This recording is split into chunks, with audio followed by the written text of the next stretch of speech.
Good morning बच्चों। तो आज हम लोग बायोलॉजिकल क्लासिफिकेशन के एक चैप्टर में चलेंगे जिसमें हम लोग वायरस के बारे में स्टडी करेंगे। वायरस, विरोइड, प्रियन, इसकी चर्चा की गई है एनसीईआरटी में भी। और वायरस चूँकि बहुत ही इम्पोर्टेंट टॉपिक है हमारे कॉम्पिटिटिव पॉइंट ऑफ व्यू से, तो इसके डिटेल सारे हम जानेंगे। वायरस क्या है, नहीं है, इसकी हिस्ट्री जानेंगे, इसका डिस्कवर, इसका नेचर, इसका स्ट्रक्चर एंड इससे होने वाले मैक्सिमम डिजीजेज जो होते हैं उसके बारे में हम लोग पढ़ेंगे। तो फर्स्ट ऑफ ऑल हम लोग जानते हैं कि वायरस क्या है। तो वायरस का वर्ड में ही मीनिंग है। वायरस का मतलब होता है, एक वर्ड से आया लैटिन वर्ड, इसका मतलब है विरियन। विरियन का मतलब होता है पॉइजन। विरियन का मतलब होता है पॉइजन। तो मतलब वायरस जिसके कारण किसी का डेथ हो जाए, किसी ऑर्गेनिज्म का डेथ हो जाए, दैट इज पॉइजन के रूप में वर्क करता है।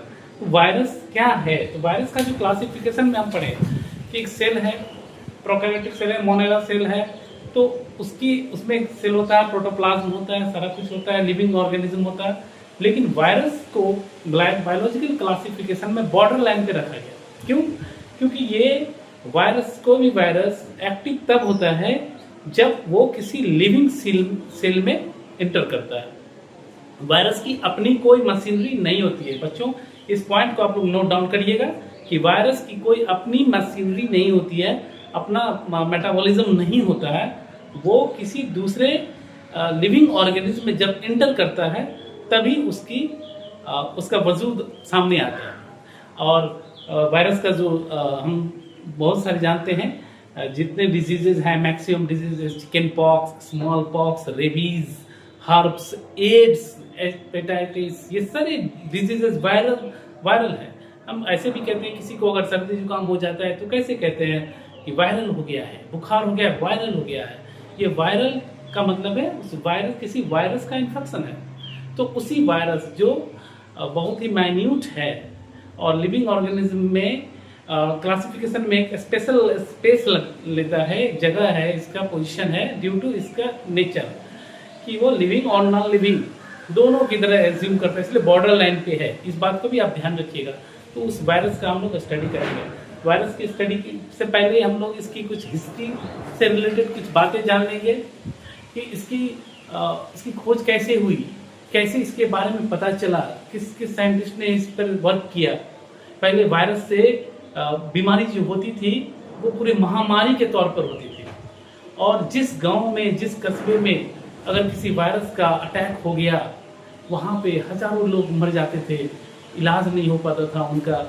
बीमारियाँ, स्मॉल पॉक्स, चिकन पॉक्स, इस तरह की बीमारियाँ, हैजा, जिस समय महामारी फैलती थी, तो उसी तरह जैसे कोई वायरल इन्फेक्शन अगर हो गया तो लोग उसके बारे में जानते नहीं थे, उसे पता नहीं था, उसका ट्रीटमेंट पता नहीं था, मेडिकल साइंस उतना डेवलप नहीं था, तो बीमारियाँ हो जाती थी।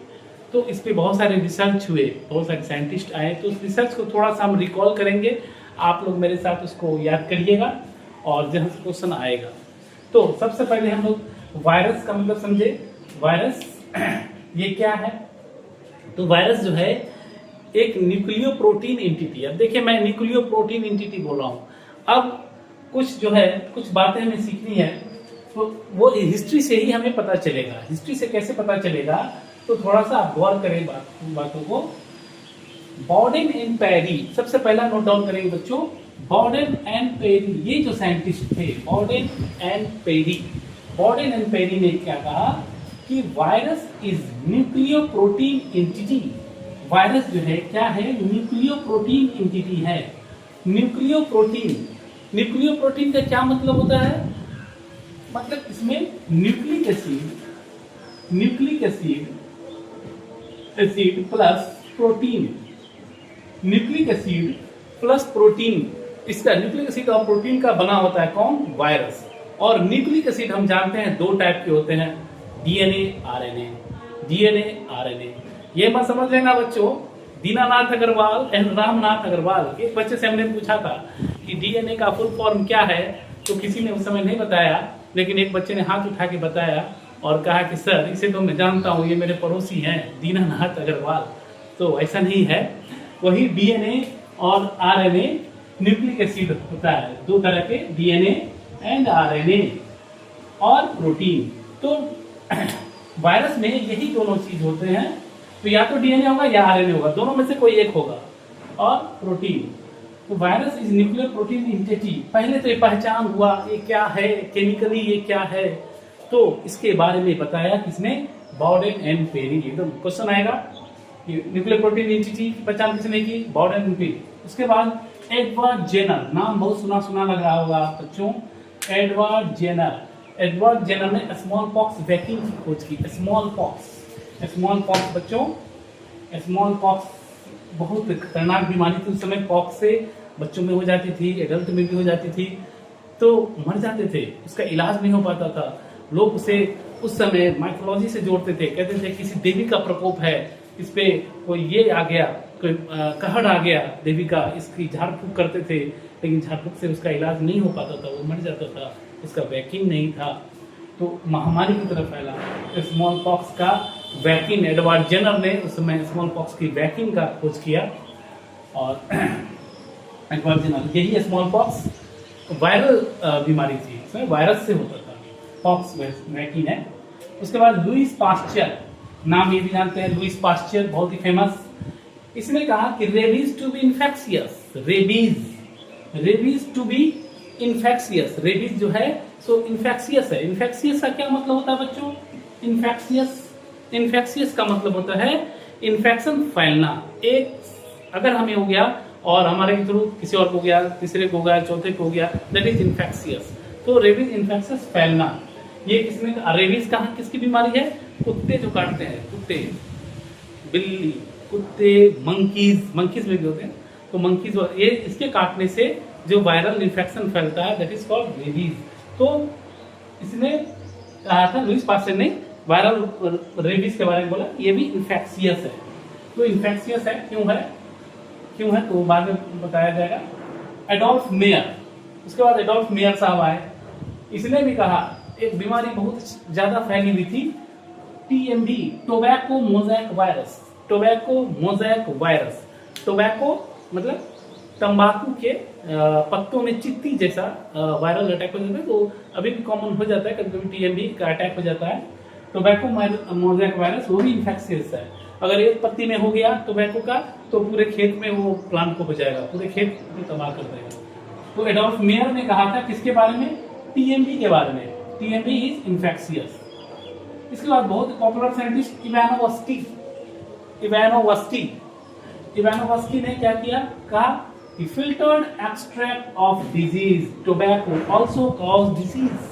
मतलब फिल्टर्ड एक्सट्रैक्ट, अगर मान लिया हम छान के उसका एक्सट्रैक्ट अगर हम ले लें किसी प्लांट में, टोबैको मोज़ेक वायरस का डिजीज हो गया, अब हम उसके लीफ को ले लिए, अफेक्टेड लीफ को ले लिए और उसका एक्सट्रैक्ट तैयार किए, निचोड़ तैयार किए, उसका सॉल्यूशन तैयार किए, और वो सॉल्यूशन अगर हम किसी हेल्दी प्लांट पे अगर स्प्रे कर देंगे तो वो भी इन्फेक्शियस हो जाएगा, इससे मतलब इन्फेक्शन स्प्रेड कर जाएगा।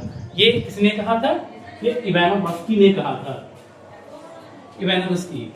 इसके बाद आता है बेजरिंग ने एक लाइन कहा इसी रिलेशन में, ये एग्जाम में आता है कि कॉन्टेगियम वाइगम फ्लूइडम। बच्चों तुम लोग को याद होगा, जिस तरह साइटोलॉजी में पूछा जाता है ओमनिस सेलुला किसका कथन है, ओमनिस सेलुला वो विर्चाओ का था, उसी तरह यहाँ पे वायरस के रिगार्डिंग पूछ देगा कि किसने कहा था कॉन्टेगियम वाइगम फ्लूइडम, वो ये जो कॉन्टेगियम वाइगम फ्लूइडम दैट इज बेजरिंग, इसी से रिलेटेड है। ठीक है कि अगर किसी पर स्प्रे कर दे या डाल दे तो फ्लूइड अफेक्टेड हो जाएगा। नेक्स्ट आता है लुईस पास्चर। ये वायरस तो हम लोग पढ़ना शुरू कर दिए, लेकिन वायरस टर्म किसने दिया, वायरस टर्म जो है ये लुईस पास्चर साहब नहीं दिए थे। लुईस पास्चर ने रेबीज के बारे में बताया था, लुईस पास्चर ने टर्म वायरस दिया। और बच्चों अगर मैं पूछ दूं आप लोगों से कि बायोलॉजी का वो ब्रांच जहां हम वायरस का स्टडी करते हैं, सो क्या कहेंगे, virology. Virology is the study about the virus. ठीक है, तो लुईस पास्चर ने टर्म वायरस दिया। उसके बाद है लुईस पास्चर ने टर्म वायरस दिया। पॉपर ने क्या किया, पोलियो वायरस की खोज की। पॉपर ने पोलियो वायरस की खोज की, P for popper and T for polio. अब ये दोनों इंपॉर्टेंट है, ये भी देख लीजिए। टोड टोट ने बैक्टीरियोफाज वायरस की खोज की। बैक्टीरियोफाज, देखो बच्चों नाम से ही पता चल रहा है बैक्टीरियोफाज वायरस है। इसका मतलब है कि बैक्टीरिया को खाने वाला, फाज मतलब टू इंगल्फ, खा लेना। तो बैक्टीरिया को, ऐसा भी वायरस होता है जो बैक्टीरिया को खा लेता है, बैक्टीरिया को अपना बनाते, तो बैक्टीरियोफाज वायरस, इसकी इसने खोज की। बैक्टीरियोफाज की किसने की? टोट ने। अगर क्वेश्चन आ जाएगा कि bacteriophage virus was discovered by the tote, that is tote. And अगर क्वेश्चन आएगा कि the term bacteriophage was given by, that is D Herle. D Herle, D Herle the term given by bacteriophage virus. Bacteriophage virus का term किसने दिया? तो D हेरले ने। Next scientist आते हैं हम लोग, सेफरमान एंड मॉरिस। सेफरमान एंड मॉरिस ने क्या कहा? साइनोफाजेस का खोज किया। साइनोफाज के बारे में जानेंगे अभी, नेक्स्ट आगे चलेंगे। तो सेफरमान एंड मॉरिस ने साइनोफाज की खोज की। स्टैनली, ये इंपॉर्टेंट है बच्चों, स्टैनली। स्टैनली सबसे पहले क्रिस्टलाइज किया टोबैको मोज़ेक वायरस को। टोबैको मोज़ेक वायरस को क्रिस्टल फॉर्म में किसने लाया? स्टैनली ने। और बच्चों आपको जान लीजिए, इसी काम वर्क के लिए, क्योंकि टीएमजी को क्रिस्टलाइज किया, इसी के लिए इसको नोबेल प्राइज, नोबेल प्राइज इनको दिया गया था। Nobel prize, Nobel prize Stanley को दिया गया due to work on TMV and he crystallise firstly the TMV. Second है इंडस। इंडस ने क्या किया? Firstly culture virus. वायरस को कल्चर किया नहीं जा सकता है ऐसे मीडियम में, लेकिन लिविंग मीडियम में कल्चर करवाया इंडस ने। कौन सा वायरस था वो जिस पर वो वर्क किया था? That is polio virus. Polio virus पे उसने कल्चर कराया। उसके बाद है Zinder and Lederberg. Zinder and Lederberg, Zinder and Lederberg ने क्या किया? ट्रांसडक्शन, ट्रांसडक्शन मोड हम पढ़ेंगे जब वायरस का मल्टीप्लिकेशन पढ़ेंगे, तो उसमें एक मोड आएगा ट्रांसडक्शन। आपको अभी साइंटिस्ट का नाम याद रखना है कि जिंडर एंड लीडरबर्ग ने ट्रांसडक्शन को स्टडी किया। उसके बाद है हर्सी एंड चेज। ये बहुत इंपॉर्टेंट है बच्चों, Hershey and chase. Hershey and chase, इसमें हमने ईस्वी का नाम लिखा है 1952, क्योंकि ये जब जेनेटिक्स पढ़ाया जाएगा तो जेनेटिक्स में इनका नाम बार फिर वहां आएगा, हर्सी एंड चेज का। इसमें इन्होंने कहा कि न्यूक्लिक एसिड जो होता है वायरस में, न्यूक्लिक एसिड वही जेनेटिक मटेरियल होता है वायरस में। वायरस में जो जेनेटिक मटेरियल होता है वो कौन होता है? Nucleic acid. हमने बताया वायरस में दो चीज होते हैं, एक न्यूक्लिक एसिड और दूसरा प्रोटीन। तो न्यूक्लिक एसिड या तो डीएनए हो सकता है या तो आरएनए हो सकता है। तो वही न्यूक्लिक एसिड जो है वो जेनेटिक मटेरियल है वायरस में। किसने कहा था? हर्सी एंड चेज ने 1952 में। उसके बाद इजैक्स एंड लिंडमान। इजैक्स एंड लिंडमान ने इंटरफेरॉन, ये इंटरफेरॉन की खोज की। इंटरफेरॉन वायरस जैसे एंटीडोट होता है, उसी तरह इंटरफेरॉन वायरस के अपोजिट, उसके अगेंस्ट में होना, इंटरफेरॉन। इसका डिटेल हम लोग बायोटेक्नोलॉजी में, एप्लीकेशन ऑफ बायोलॉजी में इसको बताएंगे। इंटरफेरॉन, तो ये कुछ साइंटिस्ट के नाम थे जो हिस्ट्री से रिलेटेड थे। अब हम लोग देखेंगे वायरस जो है वो कितने टाइप के होते हैं। वायरस तुमने पढ़ लिया, वायरस कितने टाइप के होते हैं। तो अकॉर्डिंग टू फीडिंग, एक तरह से वो किस पे अटैक करते हैं उसके हिसाब से वायरस जो है बैक्टीरियोफाज हो सकते हैं। बैक्टीरियोफाज का मतलब है जो बैक्टीरिया पर फीडिंग करता है। और एक क्वेश्चन बहुत आता है, पूछा जाता था पहले कि गंगा का पानी, गंगा की पानी जो है कहीं भी रख लीजिए, आप घर में रखते होंगे तो घर में रखते हैं, तो घर में रखने के बाद भी गंगा का पानी न उसमें इन्फेक्शन होता है, न बदबू फैलती है, न वो सड़ता है। क्यों? इसलिए नहीं सड़ता है क्योंकि उसमें एक स्पेशल बैक्टीरियोफाज वायरस होता है। वो बैक्टीरियोफाज वायरस बैक्टीरिया को खा लेता है, जिसकी वजह से वो पानी दूषित नहीं हो पाता है। तो ये क्वेश्चन आया हुआ था पहले, सीबीएसई मेडिकल में पूछा जाता था। तो बैक्टीरियोफाज वायरस जो बैक्टीरिया को इनगल्फ करता है। कॉलीफाज वायरस, कॉलीफाज वायरस किसको कहेंगे? तो बैक्टीरियोफाज जो ई कोलाई जैसे बैक्टीरिया को खाता है, ई कोलाई और उसके जेनेरा के बैक्टीरिया को खाता है, कॉलीफाज। साइनोफाज, साइनोफाज, आप देख रहे हैं बच्चों, cyanophage, cyanophages blue green algae, blue green algae को खाने वाला बैक्टीरिया वायरस साइनोफाजिस कहलाएगा। और हम लोग क्लासिफिकेशन में साइनोबैक्टीरिया पढ़ते हैं, साइनोबैक्टीरिया यानी ब्लू ग्रीन एल्गी, उसी से टर्म आया साइनोफाजिस। उसके बाद है फाइकोफाज, फाइकोफाज किससे रिलेटेड है? फाइकोफाज है रिलेटेड एल्गी से, एल्गी, फाइकोफाज यानी एल्गी। और बच्चों जानते भी होंगे phycology is the study about algae, तो उसे फाइकोफाज यानी एल्गी से रिलेटेड है। उसके बाद माइकोफाज, माइकोफाज मतलब फंगाई, फंजाई, फंजाई पर फीड अगर करता है वायरस तो होता है माइकोफाज बैक्टीरिया। एंड सेकेंड है फाइटोफाज, वैसा वायरस जो प्लांट पे अटैक करे उसको क्या कहेंगे? फाइटोफाजिस। और जो एनिमल पर करे उसको जूफाजिस। तो एकदम सिंपल है, फाइटोफाजिस जो प्लांट पे अटैक करता है वैसे वायरस को हम फाइटोफाज कहते हैं, जूफाजिस जो एनिमल पे अटैक करता है उसको कहते हैं। ठीक है, तो ये हो गया हमारे टाइप्स ऑफ वायरस। उसके बाद देखते हैं हम लोग साइज। अब आते हैं साइज पे।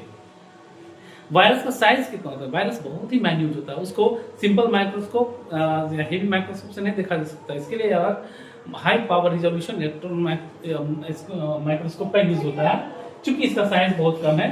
साइज इसका 10 नैनोमीटर से 400 नैनोमीटर के बीच होता है और डिफरेंट करता है। साइज 10 nm से 400 nm होता है। अब इसका शेप देखेंगे, शेप कितनी तरह का हो सकता है? शेप जो है 3 टाइप्स, या तो हेलिकल होगा, सिलिंड्रिकल होगा या फिलामेंटस होगा। हेलिकल मतलब कॉइल जैसा होगा, सिलिंड्रिकल होगा, फिलामेंटस होगा। सेकेंड, या तो क्यूबॉइडल होगा या पॉलीहेड्रल, स्फेरिकल। पॉलीहेड्रल मतलब जिस तरह यहाँ पर है पॉलीहेड्रल दिखा रहे हैं, पॉलीहेड्रल टाइप का ये होगा, या स्फेरिकल होगा या क्यूबॉइडल, क्यूब जैसा होगा। बाइमल किसको कहेंगे? ये देखें बच्चों, बाइमल, बाइमल पॉलीहेड्रल हेड है और हेलिकल टेल है।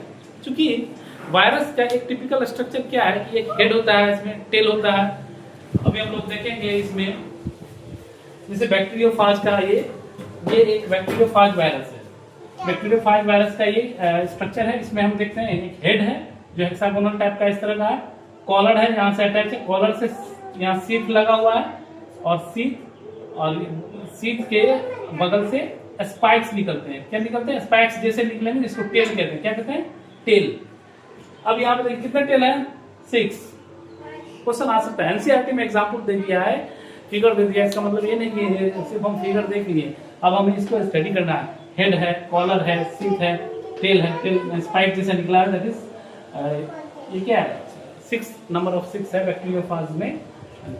और ये है टोबैको मोज़ेक वायरस। ये क्या है? Tobacco mosaic virus. तो इसके बारे में अभी हम आ रहे हैं। तो अभी हम लोग सेप के बारे में पढ़ा। सेप हेलिकल हो सकता है, सिलिंड्रिकल या फिलामेंटस हो सकता है, क्यूबॉइडल हो सकता है, पॉलीहेड्रल या स्फेरिकल हो सकता है, बाइमल हो सकता है, दोनों मिला जुला हो सकता है। क्लासिफिकेशन, अब क्लासिफिकेशन में हम लोग देखेंगे, ये देख लीजिए। हाँ, क्लासिफिकेशन में ऐसा वायरस जिसमें चूंकि इसमें क्या होता है? न्यूक्लिक एसिड होता है और प्रोटीन होता है। तो न्यूक्लिक एसिड डीएनए होगा या आरएनए होगा, तो स्वाभाविक सी बात है कोई एक होगा। तो ऐसा वायरस जिसमें डीएनए हो वो डीएनए वायरस, ऐसा वायरस जिसमें आरएनए हो दैट इज आरएनए वायरस। तो obviously 2 type of virus, DNA virus, RNA virus. ठीक है। स्ट्रक्चर, अब हम स्ट्रक्चर पे आते हैं। स्ट्रक्चर थोड़ा ध्यान देने वाली बात है बच्चों, थोड़ा स्ट्रक्चर को ध्यान से देखें। स्ट्रक्चर में किसी भी वायरस का 3 पार्ट होता है मेनली। इन्वेलप, इन्वेलप मतलब क्या? बाहर से कवरिंग, जो इन्वेलप है, इन्वेलप तो बाहर ही होता है ना। अब हम कोई चीज डालते हैं तो इन्वेलप उसके अंदर डालते हैं, चिट्ठी डालते हैं, कुछ भी डालते हैं तो इन्वेलप के अंदर डालते हैं। किसी पार्टी में जाते हैं, पैसे डालना है गिफ्ट के, तो इन्वेलप के अंदर डालते हैं। तो इन्वेलप से बाहर तो होता नहीं है, तो इन्वेलप बाहर होता है। तो इन्वेलप, उसके अंदर कैप्सिड एंड न्यूक्लियोइड। न्यूक्लियोइड का मतलब समझ रहे हैं वही आरएनए चाहे डीएनए होगा। न्यूक्लियोइड मतलब आरएनए चाहे डीएनए होगा। कैप्सिड यानी प्रोटीन का पार्ट है।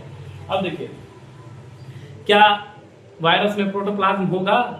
तो नहीं होगा, क्योंकि ये तो लिविंग मशीनरी अपना तो यूज करता नहीं है, ये आप ही के प्रोटोप्लाज्म में घुस जाएगा और आप ही के प्रोटोप्लाज्म की मशीनरी को यूज करेगा, आपके सेल की मशीनरी को यूज करेगा, खाएगा, ग्रोथ करेगा और आप ही के सेल को डैमेज कर देगा। तो इसमें प्रोटोप्लाज्म एब्सेंट होते हैं। सेकेंड है वायरस विदाउट, अगर ऐसा कोई वायरस जिस पे ये इन्वेलप नहीं हो तो ऐसे वायरस को हम क्या कहेंगे? नेकेड। आप पे कपड़ा नहीं होता वो क्या कहेंगे? नेकेड। तो कोई भी चीज बिना कपड़े के हो, बिना कवर के हो, दैट इज नेकेड।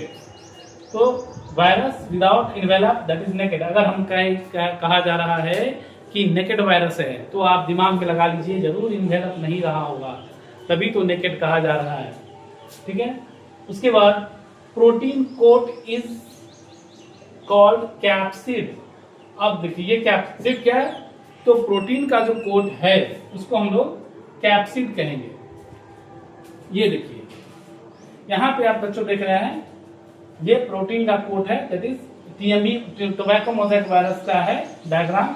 इसमें ये जो सर पूरे देख रहे हैं ये क्या है? प्रोटीन का कोट, दैट इज कैप्सिड है। और ये छोटे छोटे किससे बना है? तो कैप्सोमियर से। किससे बना होता है? कैप्सोमियर। तो कैप्सोमियर क्या हो गया?